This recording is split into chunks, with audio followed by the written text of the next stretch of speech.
Bapak, Ibu, Saudara yang dikasihi oleh Tuhan, salam sejahtera dalam Tuhan Yesus Kristus.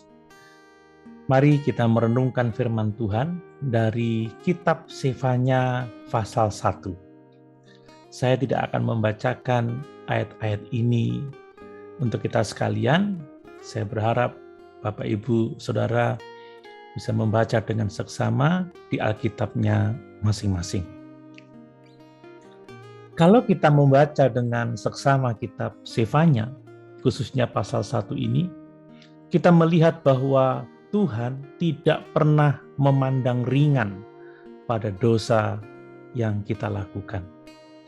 Allah tidak akan membiarkan dosa tanpa adanya penghukuman, sebab Dia akan menghakimi semua manusia menurut perbuatannya.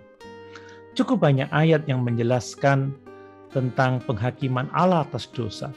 Salah satunya adalah dalam surat 2 Korintus pasal 5 ayat yang ke-10, sebab kita semua harus menghadap tahta pengadilan Kristus, supaya setiap orang memperoleh apa yang patut diterimanya, sesuai dengan yang dilakukannya dalam hidupnya ini, baik ataupun jahat.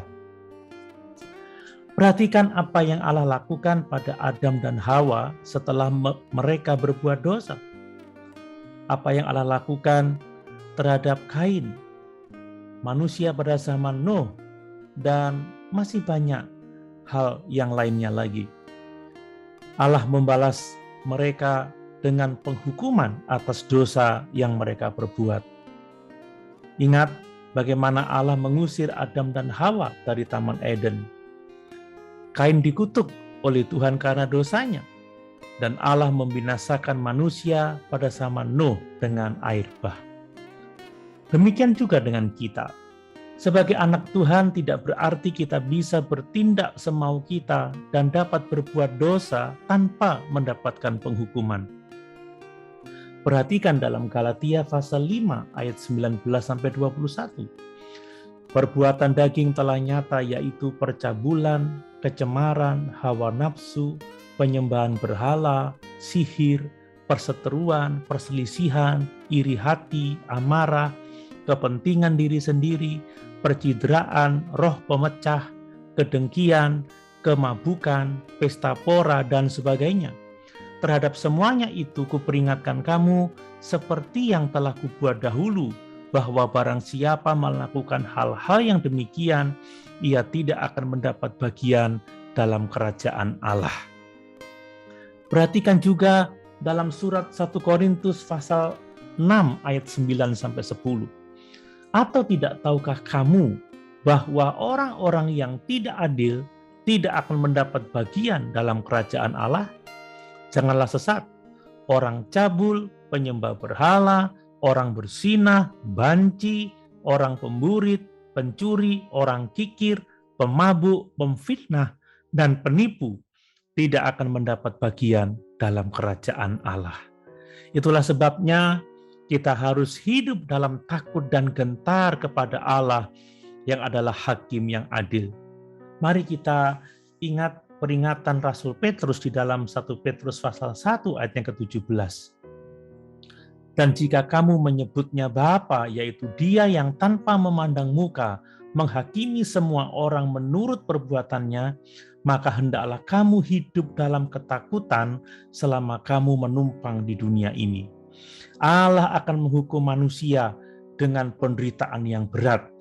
Perhatikan di dalam Sefanya pasal 1 ayat 14-18. Sudah dekat hari Tuhan yang hebat itu, sudah dekat dan datang dengan cepat sekali. Dengar, hari Tuhan pahit, pahlawan pun akan menangis. Hari kegemasan, hari itu, hari kesusahan dan kesulitan, hari kemusnahan dan pemusnahan, hari kegelapan dan kesuraman, hari berawan dan kelam, hari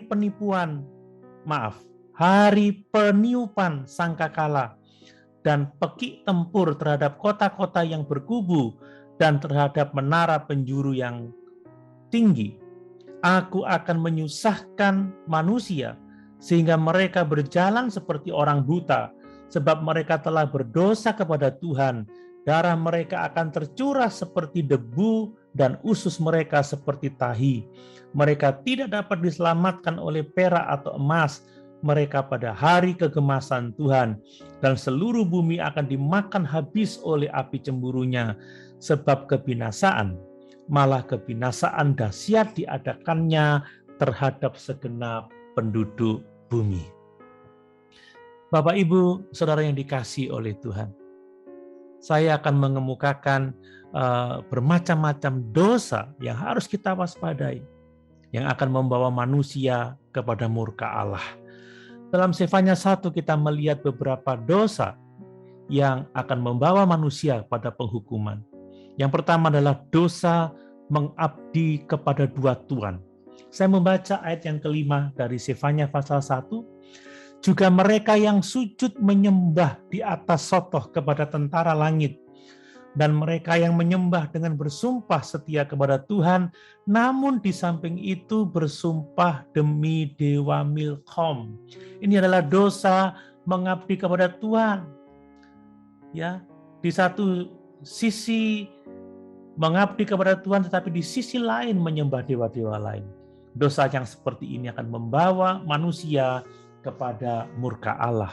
Yang kedua adalah dosa tidak mengutamakan Tuhan. Sefanya 1 ayat yang ke-6.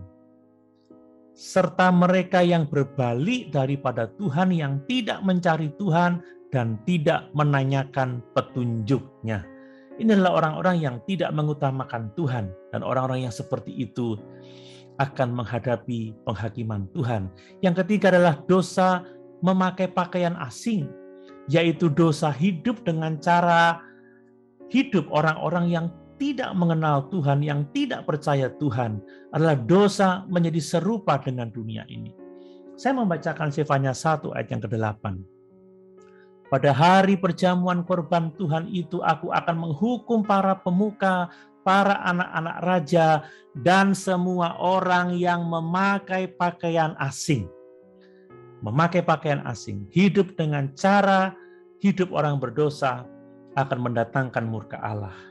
Dan yang keempat adalah dosa menganggap Tuhan sebagai pembuat jam yang meninggalkan ciptaannya, di mana Tuhan tidak berbuat baik dan jahat. Ayat 12 sampai ayat yang ke-14 dari Sefanya pasal 1, demikian firman Tuhan. Pada waktu itu aku akan menggeledah Yerusalem dengan memakai obor dan akan menghukum orang-orang yang telah mengental seperti anggur di atas endapannya, dan yang berkata dalam hatinya, Tuhan tidak berbuat baik dan tidak berbuat jahat. Maka harta kekayaannya akan dirampas dan rumah-rumahnya akan menjadi sunyi sepi. Apabila mereka mendirikan rumah mereka, tidak akan mendiaminya. Apabila mereka membuat kebun anggur, mereka tidak akan minum anggurnya. Sudah dekat hari Tuhan yang hebat itu, sudah dekat dan datang dengan cepat sekali. Dengar, hari Tuhan pahit, pahlawan pun akan menangis. Bapak, Ibu, Saudara yang dikasihi oleh Tuhan, mari kita waspada terhadap dosa. Sebab Tuhan tidak memandang ringan dosa dan akan menghakimi semua orang menurut perbuatannya. Haleluya. Tuhan Yesus memberkati.